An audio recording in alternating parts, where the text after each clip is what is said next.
Hey everybody, welcome to Real Life Church. Really glad you've joined us today because today we're going to look at one of Jesus's most relatable disciples, Peter. We're going to look at one of the most incredible stories from Peter's life. How we can trust Jesus in the roughest times, in those storms of life. Did you know, as of September 9th of this year, there have been 1,344 tornadoes in the United States. 63 tornadoes in the month of August alone. Back a while ago, we used to live in the tornado belt. We lived really close to Memphis, Tennessee. And we had the pleasure of living right next to the tornado siren. And once in a while, that siren would go off and everybody in the community knows that there were tornadoes that were spotted locally. You would go and find a hiding place, get into a fetal position, and hide in fear until the all clear siren sounded. And you know what I've discovered? That's how a lot of people today respond to storms when they hit. They hide in the fetal position and pray the storm will go away. I have nothing against praying, especially during the storms of life, but I don't necessarily believe that's exactly how Jesus wants us to respond when the storm hits. First of all, why would we respond in fear? And today, we're going to look at Peter's life, and we're going to see how he responded and see that there's even a better way when storms come. One of the verses Peter writes in his book, in 1 Peter, is this. It says, "Be truly glad. There is wonderful joy ahead, even though you must endure many trials." If I can change it, if you can endure many storms for a little while. These trials, these storms will show that your faith is genuine. We have storms that come into our life. We're to endure them. We're to learn to trust God in the midst of them. And when we do, it will strengthen and grow our faith. So let's jump into the scene. Jesus and his disciples are exhausted. They've had a long day teaching. Jesus has been ministering, they've been serving, and it's the end of the day and they're tired. I imagine you can probably relate to that a little bit. Sometimes there are days that you've had and you just say it, I'm done. And that's where Jesus and the disciples are. And so what they decide to do is to get into a boat and cross the Sea of Galilee so they can rest. They get into the boat, but the crowd just continues to press in. They're running around the shore to try to stay up with Jesus because of what he's been doing during the day. The disciples are ready to get to the other side, but Jesus had compassion on the crowd. And he gets out of the boat and he begins to teach again. He begins to heal again, and Jesus notices that they have no food, and he feels compassion for the crowd. He feeds the 5,000 with some loaves of bread and a few fishes. It's an incredible day. And this is what Jesus says in Matthew chapter 14. It says, immediately after this feeding of 5,000, Jesus insisted that his disciples get back into the boat and cross to the other side of the lake, while he sent the people home. Little did the disciples know that they were heading into a major storm. And Peter is about to learn one of the greatest lessons he'll ever learn about following Jesus. So much to the point that they're lessons that you and I can learn also. Here's the very first one. Life is full of storms. They come every day. And no matter who you are, no matter how wealthy you are, no matter how closely you're following Jesus, you're going to face storms. They happen to good people. They happen to bad people. They come to everyone. Look at what Matthew 14 says. After sending them home, Jesus goes up into the hills himself to pray. Night fell, and while he was there alone, the disciples were in trouble far away from land, for a strong wind had risen, and they were fighting heavy waves. Disciples get into the boat, they think they're heading for rest, and they end up heading into a storm. Storms are never convenient, and they always seem to happen at the worst time. You're dead tired. You have nothing left for the day. You're done. And a storm hits. And they always seem to hit when you're at your weakest. Whether it's financial, whether it's relational, it's always at the wrong time, and it's never convenient. Did you know that storms that we go through are usually for a good reason? Sometimes for correction because you're going in the wrong direction, but sometimes these storms of life are to show you how strong your faith is. Every storm you go through will grow your faith if you allow it. Why do I know that? Because Jesus said so. He said, here on earth, you're going to have many trials and sorrows. Here on earth, you're going to have many storms. But take heart, I have overcome the world. The question is who do you trust in the midst of your storm? Here's the second thing I think Peter learns in this valuable lesson. Look for Jesus to meet you in your storm. Jesus meets the disciples. He goes to where they're at in the midst of their storm. Let's pick up in Matthew 14. About 3 o'clock in the morning, Jesus came to them walking on the water. When the disciples saw him walking on the water, they were terrified. In their fear, they cried out, "It's a ghost." They're fishermen. They know the Sea of Galilee. They've been on the Sea of Galilee, and they're fighting for their life in the midst of a storm. All of a sudden, they see some figure walking on the water towards them. In the midst of your storm, in the darkest of your hours, Jesus doesn't abandon you. You may feel all alone. You may feel like Jesus is not there, but he comes to you in the midst of your storm. They were terrified because someone was walking on the water towards them. But maybe what really kind of shocked them is they weren't expecting to see him. They weren't looking for him. They were fighting for their life. They were battling the storm. They were trying to stay afloat. When we feel like we're going under, are you looking for Jesus in the midst of your storm? He's there. Sometimes he shows up by reading his word. Sometimes you just get this overwhelming peace and calm. He might show up through another believer. He might meet you in your small group. He might even meet you online right now, wherever you're at. In the midst of your storm, look for Jesus. Look for God's presence, even in the darkest of your days. Psalm 23 says it.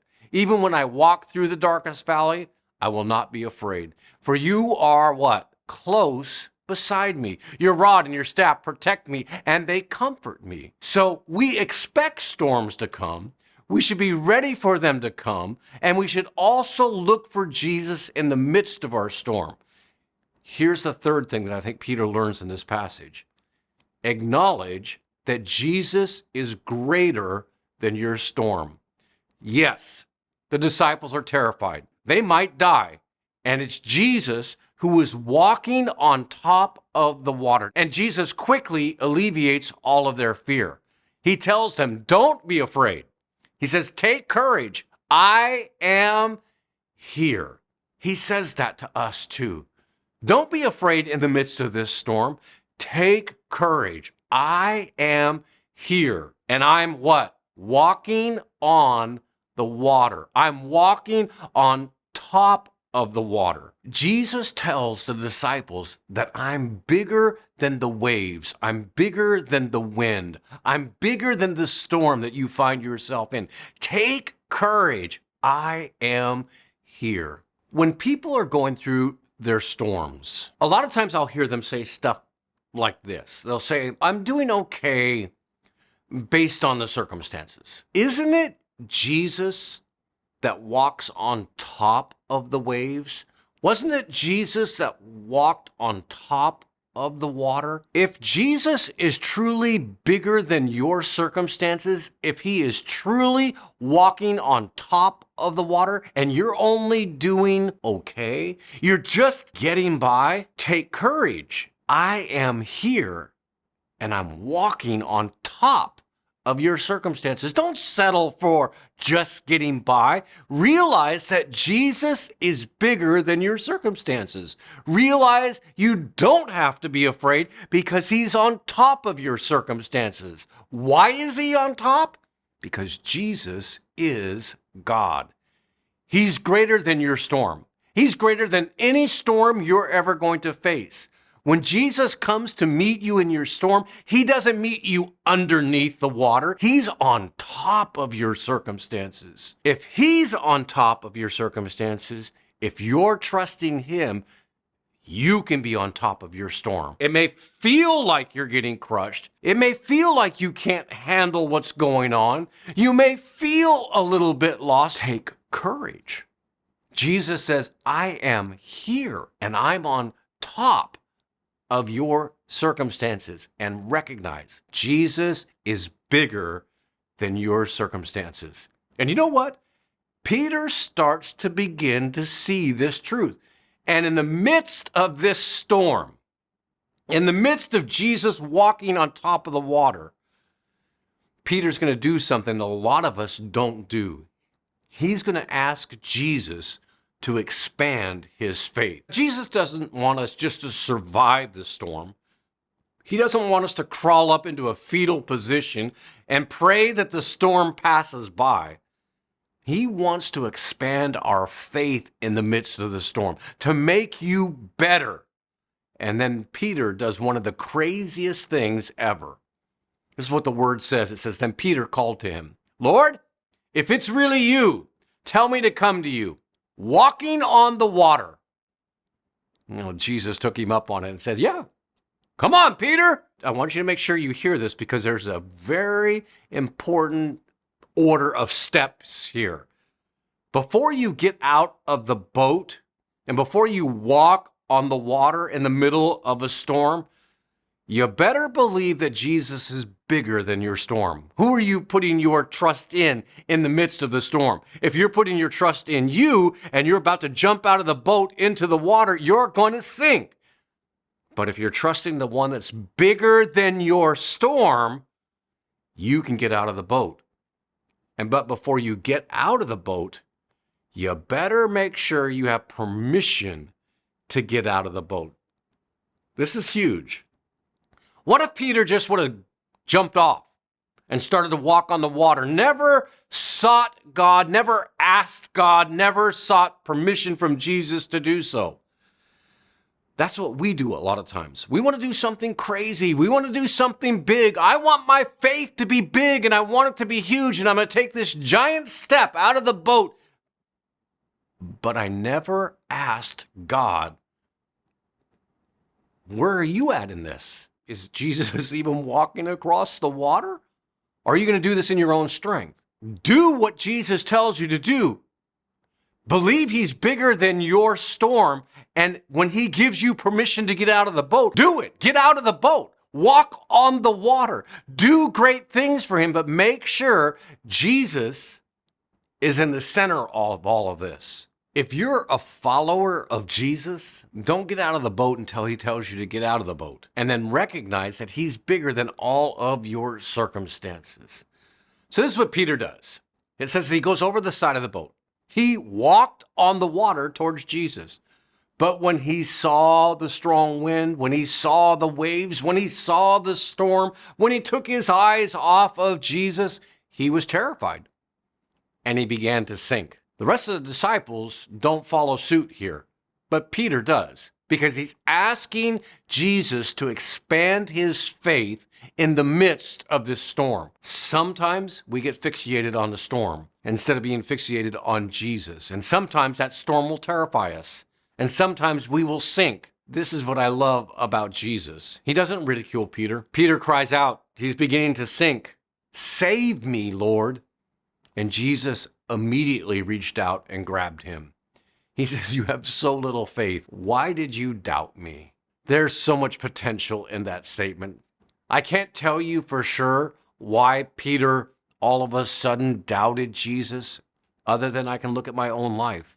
And I can see where I'm walking faithfully with God, and then I allow the storm to take over, and I start watching the storm instead of watching Jesus. If you want to walk on water for Jesus, you gotta get out of the boat. How many of us are stuck in the boat? Jesus is telling you, I'm here, take courage. He's telling you, don't worry about it, and yet I won't get out of the boat. The safest thing to do is to stay in the boat, but you're missing the big point. If I stay in the boat and Jesus is telling me to get out of the boat, do you think it's safer in the boat than it is to walk on the water and be with Jesus? That boat could capsize pretty quick, right? The safety comes in is when Jesus tells you to get out of the boat and to take courage, and I'm here, is to do what he said, because you're right there. And even if you falter for a second, Jesus will reach right down and what? Immediately offer his hand and save you. So let me ask you the question. Do you think at the end of the night when Peter had walked on the water and he'd been saved by the waves by Jesus,